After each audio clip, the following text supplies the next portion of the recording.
Last night, the Warriors suffered a humiliating 51-point blowout loss to the Grizzlies.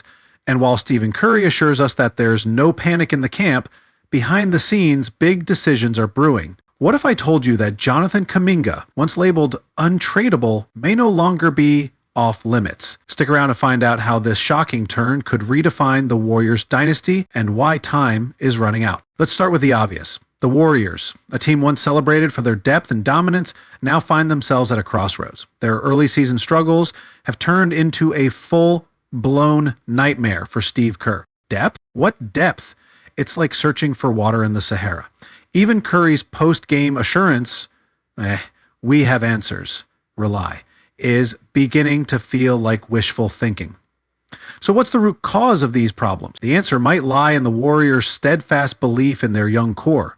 Jonathan Kuminga, Moses Moody, and Brandon Podziemski. But here's the kicker. That faith is wavering. Reports from trusted insider Brett Siegel suggest that GM Mike Dunleavy is no longer sold on Kuminga's untouchable status. The Bay Area might be preparing to do the unthinkable. Trade their future to save their present. Wait, hold on. Is this the same Warriors team that traded for a 38-year-old Chris Paul?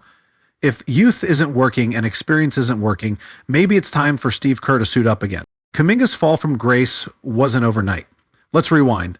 Early this year, the Warriors had the chance to land not one, but two stars, Cam Johnson and Paul George. The catch, Kuminga had to be part of the trade package, and each time the answer was a hard no. But after last night's embarrassment, the Warriors' priorities seem to have shifted. Dunleavy knows they can't compete with juggernauts like the Nuggets and Celtics without making bold moves, and Kuminga, while talented, might not be the piece they need right now.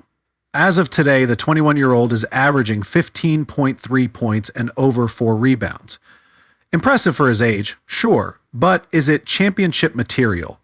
Dunleavy's new willingness to include him in trade talks signals a realization. Building for the future can't come at the cost of winning now. And here's where it gets wild. Reports suggest Miami is looking to shop Jimmy Butler. Could Kuminga be the ticket to bringing the Heat superstar to Golden State? Let's dive into the possibilities. Imagine this. Kuminga, Podziemski, and Moody. 3 young talents with untapped potential, traded to Miami in a blockbuster deal for Jimmy Butler. The Heat gets a youthful trio to build their next dynasty. And the Warriors? They get a proven winner with the grit and leadership to elevate them back to championship contention. The numbers make sense. Kuminga's $7.6 million salary is a bargain for the Heat, and packaging him with Podziemski and Moody could sweeten the deal enough to secure Butler. It's a win-win on paper, but the stakes are sky high. If the Warriors pull the trigger and it backfires, let's just say Curry's no panic mantra won't age well. So what do you think? Does Golden State stick to their guns, or are we about to witness a trade so big it could break the NBA Twitterverse? So like the welcome sign, subscribe to the channel. Love you, gang. Peace out.